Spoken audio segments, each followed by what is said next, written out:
So the Cleveland Cavaliers advanced to the second round of the NBA playoffs. LeBron was amazing in yet another Game 7, which is nothing out of the ordinary, is nothing that we haven't seen before, but there was something that went down yesterday, or that became blatantly obvious yesterday, that we have to talk about. Yo, what is up guys? It's me, Zachary. Thank you for joining me back here once again. And like I said, we gotta talk about the Cleveland Cavaliers, LeBron James, and some other things today. But before we get into that, I do have to give a special shout out to the sponsor of this video, SportsQ Trivia. Guys, we are slowly starting to creep up on the 10,000 users mark. 10K coming up soon, which is insane considering the app has only been live for like a little over a month. Once again, the support from you guys has been out of this world. Unbelievable. Anyways, there is going to be yet another game of SportsQ Trivia tonight. It's a $100 cash prize, and all you gotta do is answer some questions about the NBA right while watching some highlights. It's extremely dope. I'll have the links in the description down below if you want to go check it out for both Android and iOS. Alright, so like I said, LeBron James was unreal in this elimination game. 45 points, 9 rebounds, 7 assists, and 4 steals. It's just remarkable how in every single Game 7, he finds some type of way to take his game to yet another level on top of the level that he's already taken it to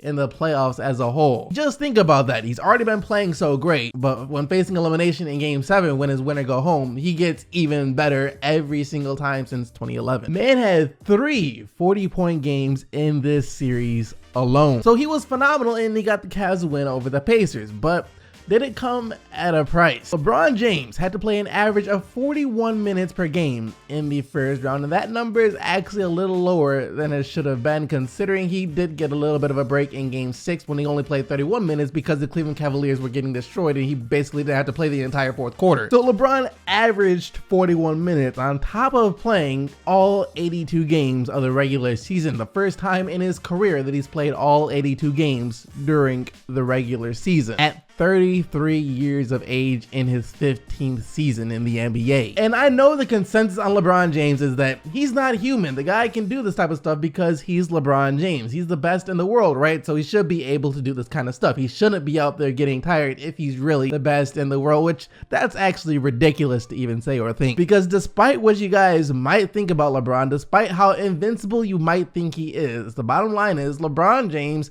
is still just human. Just like you and I, he's going to get tired. Maybe not as fast as you and I or any other ordinary human would, but he's still going to get tired. And with the load that he has had to carry this season, plus in the first round of the playoffs, you just saw him get tired. When he left the game in the third quarter and had to go back to the locker room, why do you think that was? It's because LeBron James was tired. I wouldn't be surprised he was back there getting IV treatment and a breathing treatment as well. After the game, he said there was just a minor injury, most likely cramps. Can you take us through what happened there when you went back to the locker room?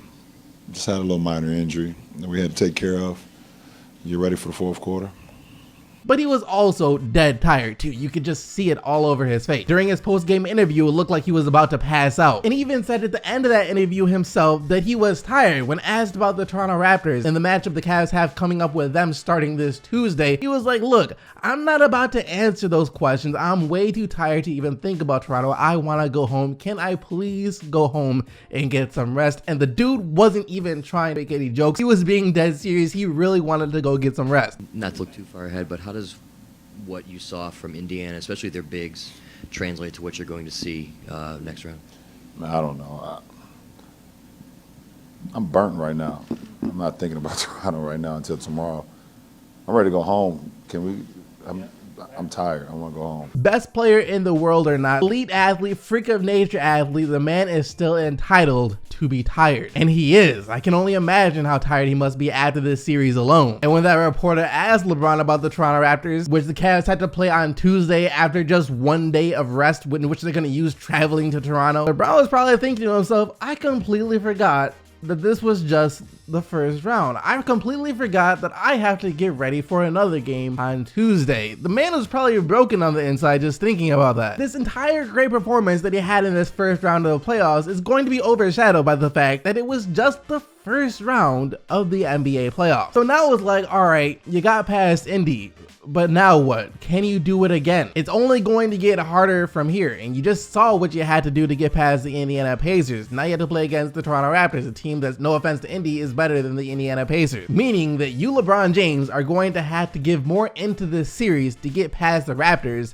than you had to get past the Pacers. What more can LeBron James give? What more can he do against the Raptors that he already didn't do against the Pacers? Like I said, he dropped 45 points yesterday. In each game he dropped 40, the Cavs won, but barely, meaning that he's probably going to have to do more than that to beat the Toronto Raptors. How much more can LeBron James do here? And this isn't me doubting or hating on the Cleveland Cavaliers. It's a serious question. How much more can LeBron James do? Is the Toronto Raptors series to lose by all accounts? This should be the series that Toronto was finally able to leapfrog LeBron James to dethrone LeBron James in the Eastern Conference. They have absolutely no excuses for losing this series. And if they don't beat LeBron James, then it's honestly more like the Raptors lost the series than it would be the Cavs beating the Raptors. You guys know what I'm trying to say here? That is unless you see other players for Cleveland step up and scoring like 20 plus points, because in the first round, no one else even bothered to do that. LeBron James didn't have a night where someone else was able to drop 20 points. It was rare that who would get 15 points out of like Kyle Korver. Other than that,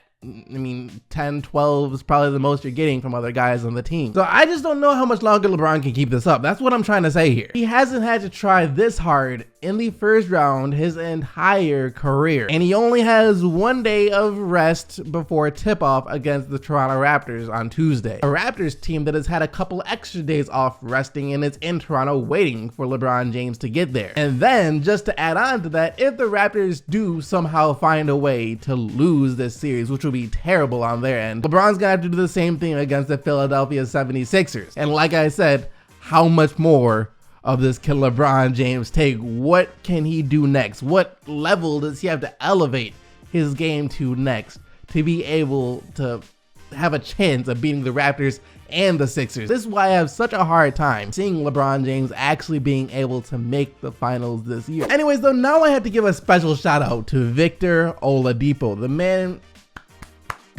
good stuff in this series, Victor Oladipo, especially in the last two games where you were putting it all on the line. You didn't play well in the first half yesterday, but in the second half you came out and you were determined to go down fighting, and that's exactly what you did. So good job on that. And I know a lot of you probably already saw this yesterday, but just in case some of you didn't, this is something that I have to share because every single basketball fan needs to see this right here. It's only like 15 to 20 minutes after the final buzzer sounded in Game 7. Victor Oladipo went to the locker room and texted his personal trainer. He was like, "When do we get started? I'm ready to take this to the next level." 15 to 20 minutes after getting eliminated from the playoffs, he was already looking to get better for next season. Do you guys understand? Hold on. I know just from following other players on Instagram and Snapchat that they post on their stories after they're eliminated themselves on vacation, on stuff like that, for maybe a couple weeks to even a month for some players after their season ends. They go on vacation or do whatever it is that they want to do. They don't do any basketball related activities. And I'm not judging them for that. Look, rest is just as important as work for these players too, especially when it comes to the off season. After a long NBA season, you don't want to stress your body out too much. You have to give yourself some time to rest and recover. If you push yourself too hard,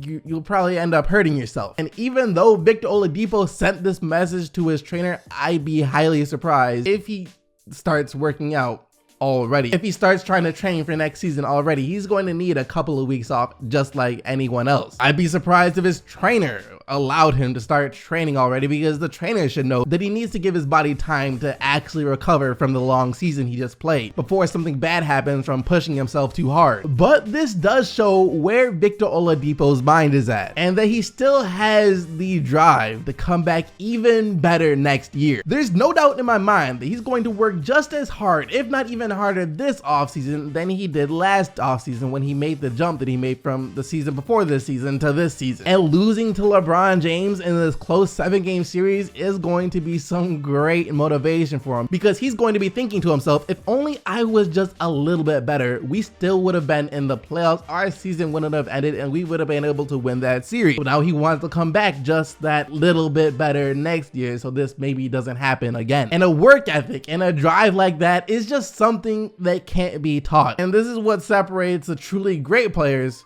from just the good players, and Victor Oladipo is on his way to becoming one of the truly great players in the NBA. For example, that work ethic is what made James Harden as great as he is. When he first came into the league with the OKC Thunder, no one was expecting him to be the player that he's at right now, a top 5 player in the NBA, about to win MVP. No one saw this coming from James Harden. He had to work for it. So who knows, maybe that's the trajectory that Victor Oladipo is on right now. Come to think of it, Victor Oladipo's first year with the Indiana Pacers was actually pretty similar to James Harden's first year with the Houston Rockets. Harden jumped from 17 points per game with the Thunder to 26 points per game his first year with the Rockets, while Oladipo went from 15 points to 23 points with the Pacers. Harden got to the free throw line more, but Victor was a better shooter. Other than that, I'm just saying, people, the similarities were kind of eerily similar between these two players when they both left OKC. Anyways though, James Harden was fantastic yesterday. Watching this game, I could just feel the helplessness of the Utah Jazz and their fans. It was one of those games where you're not too upset with your team and how they're playing for the most part, especially since they were missing Ricky Rubio, but instead it was one of those games where you're just like, are the Rockets planning on missing any of their shots this game or not? Seemed like every time the Jazz might have been able to gain just the slightest bit of momentum to try and get back into the game, either Chris Paul or James Harden would hit a shot. Every single time, that is what happened. Donovan Mitchell and the Jazz, you know, they just had to tip their hats to one of the best teams in the NBA this game and just move on to the next. Harden with 41 points on 12 of 26 shooting and 7 of 12 shooting from deep. They weren't playing any games with the Jazz like they were with the Wolves. I guess that could be a testament to how seriously they're taking this series with Utah. They weren't willing to let them hang around in the first half and then just start trying for the third quarter like they were doing with the Wolves. They were taking them seriously from the opening tip-off after what they saw the Jazz did to the Thunder. But that is everything that we had to talk about from yesterday. I hope you guys enjoyed the video. If you did, be sure to smack that like button and subscribe to the channel so you don't miss out on more daily NBA videos. Thank you once again for watching. I'll see all of you right back here tomorrow. But until then, keep getting the buckets, Team STC, and I'm out of here.